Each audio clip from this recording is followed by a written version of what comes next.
high above the mortal world, where lightning splits the heavens and clouds curl like smoke around unseen mountains, lies Olympus, a name whispered through centuries, worshipped in temples, and etched into the human psyche as the seat of divine power. But what if the stories we know about Zeus and his mighty reign aren't the whole truth? What if the gods we worshipped as eternal rulers were once revolutionaries, conquerors who rose from chaos, seized the throne, and buried their enemies so deep that history forgot their names? This isn't just mythology. This is the ancient world's most violent coup, a cosmic war of generations, betrayal, and ambition. The fall of the Titans wasn't just a myth, it was the beginning of divine propaganda. Long before Zeus hurled his first thunderbolt, there was another order of gods, the Titans, massive, primeval beings who shaped the universe from raw chaos. They weren't evil, they were the architects of existence. Oceanus carved the seas, Hyperion brought forth the sun, Themis gave birth to law and order, and Cronus, their leader, ruled with a mixture of wisdom and fear. Cronus was no ordinary ruler, he was destiny-bound. According to prophecy, one of his children would overthrow him. So, as each was born, Hestia, Demeter, Hera, Hades, Poseidon, Cronus swallowed them whole. Not as punishment, but as prevention.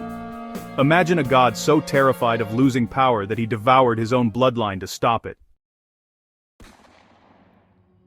Fate, as Greek mythology loved to prove, always finds a way. Rhea, his wife and sister, grew weary of watching her children disappear into Cronus's darkness. So when her youngest Zeus was born, she made a desperate choice. She hid the infant deep in a Cretan cave, entrusting him to nymphs and warriors who would raise him in secrecy. To deceive Cronus, she wrapped a stone in swaddling cloth and handed it to him, a cruel joke from a desperate mother. Cronus swallowed it whole, never realizing his downfall had already begun. Years passed, and Zeus grew, not in Olympus, but in exile. He learned the whispers of the world, how the Titans ruled through fear, how the skies trembled when Cronus stirred, how the world longed for a new order. When he came of age, Zeus did something no god had dared before. He declared war on his father. But this wasn't a simple rebellion. It was a cosmic revolution. Zeus freed his siblings from Cronus's belly, one by one, gods reborn into a world on fire. Poseidon rose with the oceans, Hades commanded the underworld's shadows, and Hera brought divine fury to the heavens. Together they rallied allies, the Cyclopes, one-eyed smiths of thunder and flame, who forged weapons powerful enough to shatter creation itself. Then came the war that split eternity, the Titanomachy, the 10-year battle between old gods and new. Skies tore apart with lightning, mountains hurled like stones, and oceans boiled into steam. Zeus's thunderbolts clashed with the Titans' raw strength, Poseidon's trident shook continents, and Hades unleashed storms from the depths. But, power wasn't enough. To win, Zeus needed strategy and, honestly, betrayal. He turned to those the Titans had enslaved, the Titanomachy, hundred-handed giants strong enough to crush armies. Freed from their prison, they fought beside Zeus, hurling boulders the size of cities. Slowly, the tide shifted. The Titans, immortal, ancient, and, arrogant, began to fall. When Cronus's final fortress collapsed, Zeus didn't just defeat him, he erased him.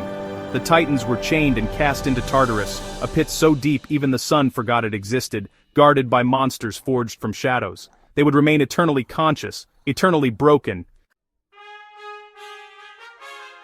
From their ashes, a new world began. Olympus rose, gleaming and eternal. Zeus crowned himself king of the gods, dividing power among his siblings. Poseidon the seas, Hades the underworld, Hera the heavens, Demeter the harvest. It looked like harmony. But beneath Olympus's marble perfection, history had been rewritten.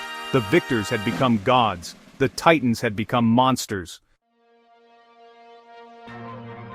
Zeus's victory wasn't the end of violence, it was the beginning of control. The god who freed his siblings now ruled through fear and dominance. Thunderbolts became reminders. Every rebellion, every whisper of dissent, ended in fire. Then came the myths, stories told and retold by poets, priests and scholars to justify divine order. Titans became symbols of chaos. Cronus, once a wise ruler, was recast as a monster. Olympians were painted as perfect. The propaganda worked. humanity forgot that the gods we revere today might have been the villains in another age. Even Prometheus, who gave fire to mankind, was punished by Zeus, chained to a rock, his liver devoured daily by an eagle, a brutal symbol of power, fearing enlightenment. Zeus's rule didn't go unchallenged. The cycle of sons overthrowing fathers whispered through prophecy. Hera conspired. Mortals questioned. Threats loomed everywhere. The same pattern that doomed Cronus haunted Zeus. His most dangerous enemy wasn't Hera or Poseidon. It was the future. Prophecies foretold the Gigantomachy, where giants born from fallen titans would rise.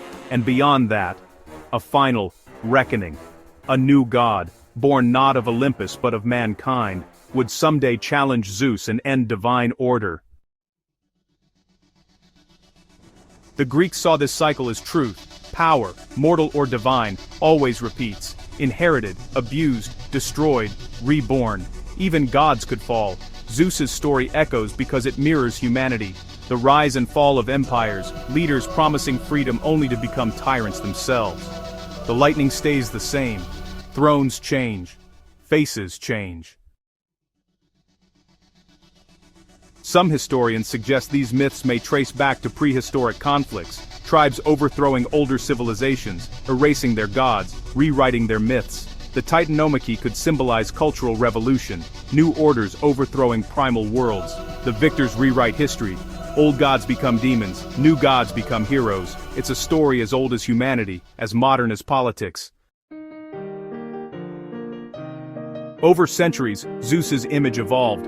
Once a warrior king, he became justice and order personified. Statues showed calm, lightning in hand, but compassion in gaze. Yet beneath the marble, one truth never changed. Olympus was built on rebellion, betrayal, blood. Every empire since has followed the pattern. Greek mythology's message is simple. Power carries a shadow. Every lightning bolt leaves smoke. Every throne hides ghosts.